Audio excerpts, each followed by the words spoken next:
What's up, everybody? Welcome back to the channel. Today, we're going to be talking about one of the biggest fights of the year, UFC 272 happening this weekend, and we're going to be talking about the main event. If you haven't seen my last video where I talk about breakdown, history, weaknesses, powers, and abilities of my man Colby Covington, go check that out. Sweet Tea is going to put that in the description below. Go check out that video before you move on to this one. Today, we're going to be talking about his opponent, Jorge Gamebred, Street Jesus Masvidal. And make sure to stick around at the end of the video where I'll be telling you guys who I think is going to pull off the win for UFC 272 main event. Between Colby Chaos Covington and Jorge Gamebred / Street Jesus / The Resurrectioner Masvidal. What up, everybody? What's up, everybody?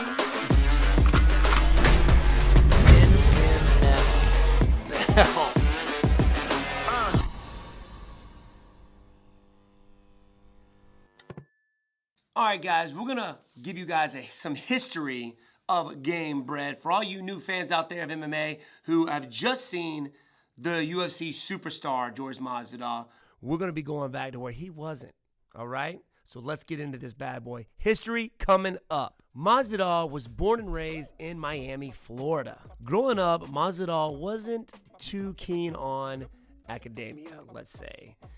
Quite like myself. In high school, my man actually wrestled for his local high school, but couldn't stick with it because the grades weren't so good. He was like, you know what? I don't need to do that because I'm going to do karate and MMA. And that actually kind of kicked off his fighting career. He made his MMA debut in 2003. He started off his MMA career at 5-0. 5 wins, 0 losses. The dude was undefeated. And we all know Jorge Masvidal's street fighting videos. You haven't seen those yet? They're probably still out there on YouTube. Haha. So basically in that time, he was doing MMA fights and street fighting. So the guy is just a fighter, man. He does it everywhere he can. He eventually gets called into Bellator MMA. After 3 fights in Bellator, 2 wins and 1 loss, he doesn't get re-signed to the promotion. And he has few more fights in other organizations before getting called into Strikeforce. He had 4 fights in Strikeforce, 3-1 in that organization where he lost to great Gilbert Melendez for the Strikeforce Lightweight Championship. See, in those days, and around the middle of his career, he fought at 155. He wasn't always a 170 guy. So in 2011, the UFC absorbed Strikeforce and a ton of their fighters, including Jorge Masvidal, and then begins his illustrious UFC career.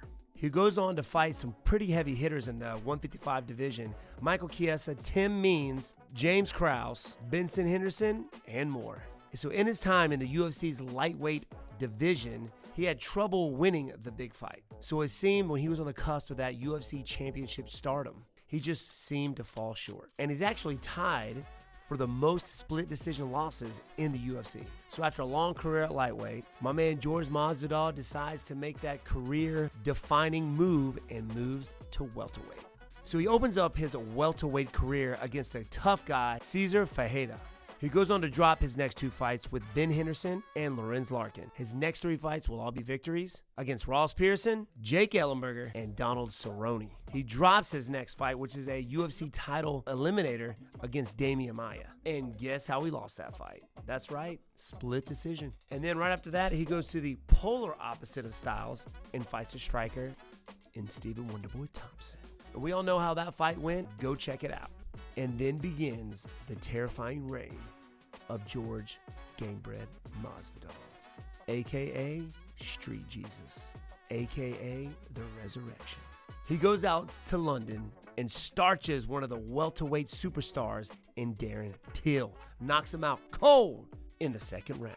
And 4 months later, he gets a astonishing first-round flying knee KO in 2019's Knockout of the Year against Ben Askren, which right after that, man, that guy goes from down at the bottom to all the way to the top. Now this guy is just kind of everywhere. He was on the face of UFC 4, the video game, and definitely one of the highest paid fighters in the UFC. And after the flying knee KO, he becomes the BMF after defeating the one and only Nate Diaz. After that brief rundown on his history, let's get into Jorge Masvidal's weaknesses. In my opinion, weakness number one, cardio. The guy's not known to have the best cardio out there. And, you know, he kind of goes out there and gives it all. So you kind of understand why he gets tired out there. But he's known to kind of gas out as the fight goes on. He's very sharp, very explosive in the first round, and starts to kind of slow down as the fight goes on. He loses that explosiveness. He loses that accuracy and kind of slows down from there. That was my experience that I felt whenever I fought him. So I would say that's weakness number one. He still has moments during the fight where he does have some explosive moments, but as the fight goes on, you don't see that as much. It kind of fades a little bit. And similar to Colby Covington, weakness number two, Kamaru Usman. He fights the guy twice. The first time they fought, it goes to a decision, 5 rounds. The guy looked pretty good. The whole controversy was the guy only had 6 days to prepare for this fight. So a 6-day notice, he went out there, did fairly well against the champ. So they ran it back. In that second fight, he gets knocked out in the second round. Both Colby Covington and Street Jesus, one of their weaknesses, Kamaru Usman. And at this point, I'm pretty sure that's like everybody's in the welterweight divisions, like kryptonite. It's Kamaru Usman. The dude is a great champ. And moving on to weakness number 3, he's got the most split decision losses in the UFC. So split decisions. He's tied with Angela Hill with most split decision losses. Up until recently, the guy has never been a really big finisher. You started to see that more and more in the welterweight division. Moving on to powers and abilities. Let's go. Powers and abilities number 1 is his toughness and durability. The dude hasn't been knocked out up until he fought the champion Kamaru Usman. He's never been knocked out. I've knocked him down in the fight, but he got right back up and finished all 3 rounds with me. I ended up breaking both of my thumbs in that fight on that dude's melon. So toughness, durability, big noggin, number 1, superpower. Powers and abilities number 2 is his striking abilities and his craftiness. The guy's got some of the best striking in the welterweight division, probably in the UFC. He's got some crazy knockouts over some really high-level strikers such as Darren Till. So the guy knows what he's doing. And I think another thing that makes him just kind of hard to prepare for, he's unpredictable. He's very crafty, as you saw against Ben Askren. Nobody expected him to do a flying knee right out of the hole in the first round. Ended up getting knockout of the night, knockout of the year against Ben Askren. So he's got great striking and he's crafty.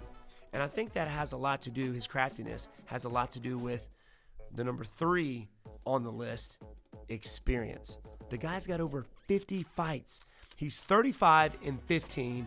That is a lot of fights, man. I only have 21 fights in my MMA career. The dude's got over 50, man. He's got right at 50 fights. So that is a lot of experience in the cage. And that really pays off, especially if you're not taking a lot of punishment and the guy doesn't get knocked out. He got knocked out one time, and that's against the champ. So you know he doesn't take a lot of punishment.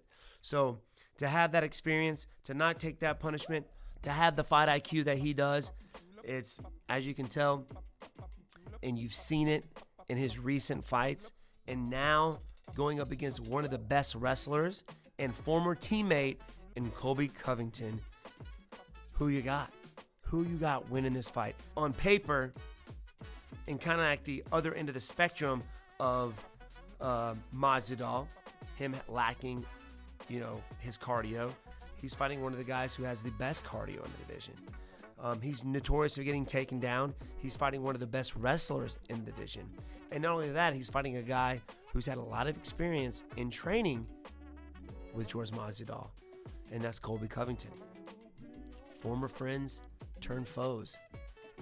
I believe that my man Colby Covington is going to pull it off. I would love to see Masvidal go out there and win it, but I think Colby Covington's got what it takes, got the experience, he's got the wrestling credentials, he's got the cardio.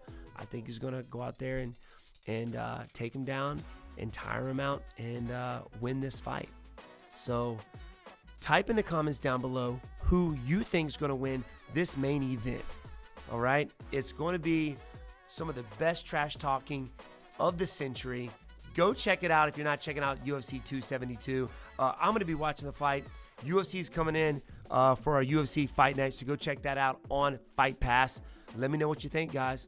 Type in the comments down below. Turn on all notifications so you know when our next upload is going to be. And, of course, hit that subscribe button. We love you guys. Catch y'all soon. Peace.